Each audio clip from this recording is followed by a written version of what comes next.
Boa noite, Rogério.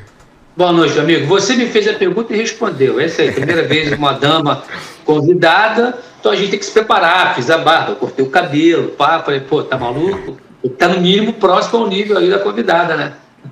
Perfeito. Vamos falar do brasileiro, depois você bate um papo com a doutora, com a prefeita. Perfeito? Rapaz, o Brasileirão, Cleber, é impressionante. Passa rodada e quase não muda o cenário, né? O Fluminense mais uma vez venceu. O Fluminense abriu a rodada para os times carioca no sábado, né? No jogo contra o Santos. Ainda não lembra aquele Fluminense que encantou o Rio de Janeiro no Cariocão no início do Brasileirão, mas aos pouquinhos parece que o Fluminense vai voltando a tentar pelo menos praticar aquele futebol que encantou a todos nós. Foi um jogo muito difícil, 1-0, suado, um jogo complicado pra caramba, um pênalti perdido, mais uma confusão que o Fernando Diniz, desde o início do campeonato, não consegue acertar de quem é de fato o batedor oficial de pênalti do Fluminense. Teve um pênalti perdido, mas o mais importante é que no final de tudo, né, o seu tricolor, o seu Fluminense, Cleber, saiu com vitória, né, e continua figurando aqui. 3 pontos na casa, meu. 3 pontos na casa.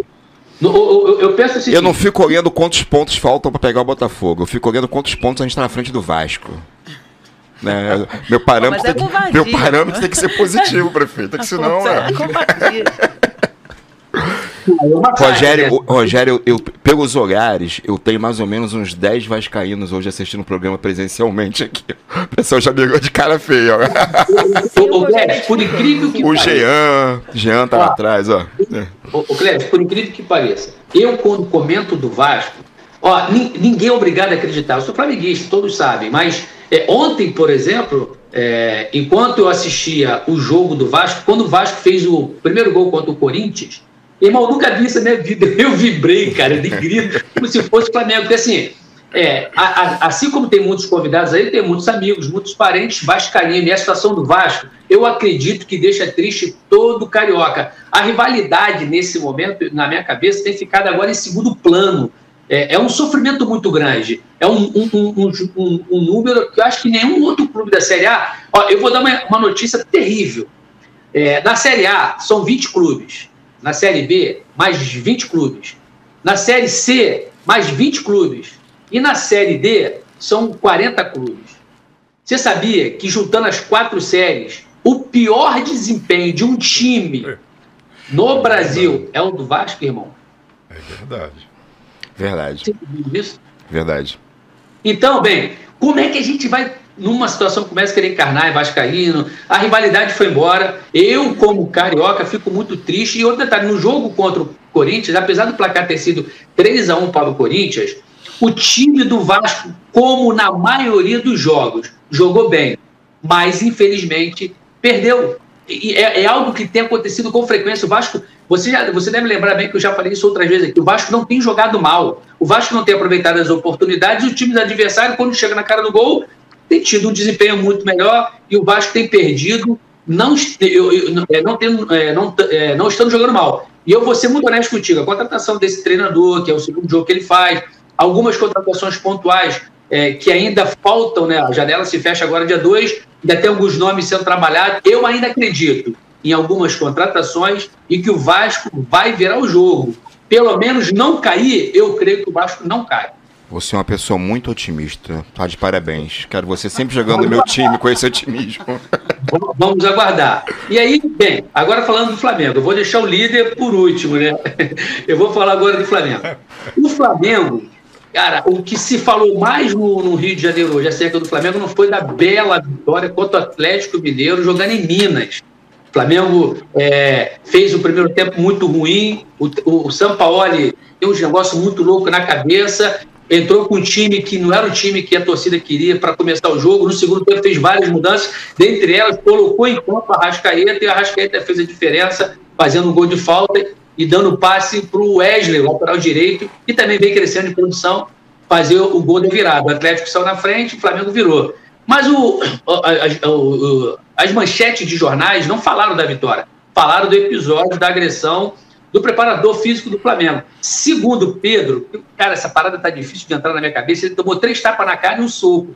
esse cara é muito frouxo. O Pedro, daquele tamanhão, com aquele queixão, deixar o cara dar 3 tapas na cara e um soco, meu irmão, é algo tipo, por mais cristão que ele seja, e no depoimento ele disse que a educação que os pais dele deram não permitiu que ele reagisse. Eu tive a oportunidade de conhecer bem o Pedro, né? E até algumas festas em comum, né? Que a gente tem amigos em comum. O cara é muito tranquilo, irmão. O cara Pô, mas tu vai prestar para no soco? Como é que é isso, meu irmão? O cara é fora da curva, irmão. E aí, conclusão. Esse episódio foi um episódio que não se fala outra coisa, e aí várias especulações. Hoje pela manhã ele não foi treinar. Parte da imprensa disse que ele não foi treinar porque ele não joga mais no Flamengo enquanto o Sampaoli e a sua comissão tiver, mesmo o preparador físico sendo expulso, sendo mandado embora, não trabalha mais no time do Flamengo. Mas mesmo assim a posição do Pedro é de que se o time continuasse com esse treinador e com essa comissão ele não jogaria mais. A sua assessoria de imprensa disse que ele não foi treinar por conta de um problema no dente, ele foi fazer um tratamento. A grande verdade é o seguinte, o clima está pesado na Gávea, Flamengo, mesmo estando bem na Libertadores, estando bem na Copa do Brasil e figurando hoje como segundo colocado no Brasileirão, está em crise.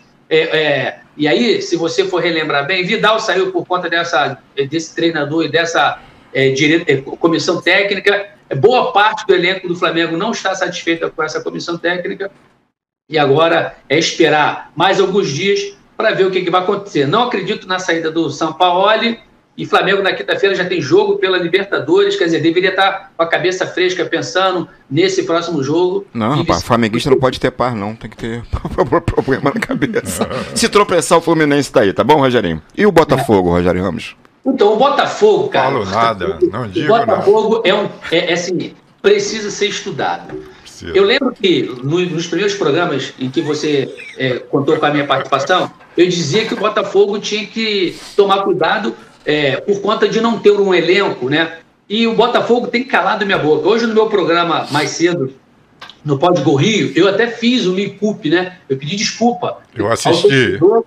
Ao torcedor e a diretoria do Botafogo, porque no último jogo agora, que o Botafogo goleou o Curitiba por 4-1, o Botafogo, entre os 15 e 20 minutos do segundo tempo, tirou o Tiquinho, autor de 2 gols, tirou o Salve, autor de 2 gols, e tirou o Vitor Sá, que era o melhor jogador em campo.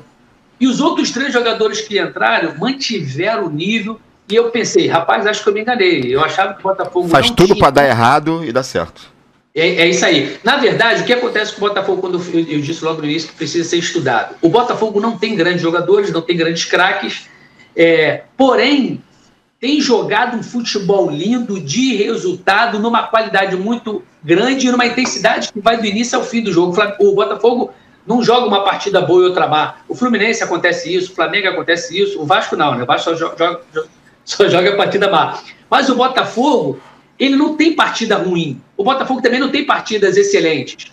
O Botafogo, eu não sei como verbalizar isso, Cléber, mas é um time tão coeso, tão ímpar, tão reto. Ele começa e termina o jogo com o mesmo padrão de jogo, com a mesma intensidade, tem saído vitorioso em todos os jogos. Mais uma vez, Botafogo massacrando, 4-1 em cima do Curitiba e segue o líder, né? É isso aí. Minha filha de 10 anos se reconheceu botafoguense, está indo pro estádio todos os jogos, esteve ontem assistindo o jogo, fiquei muito feliz para minha filha Alexia Monteiro. Botafogo segue o líder. Eu tô feliz por causa da minha filha.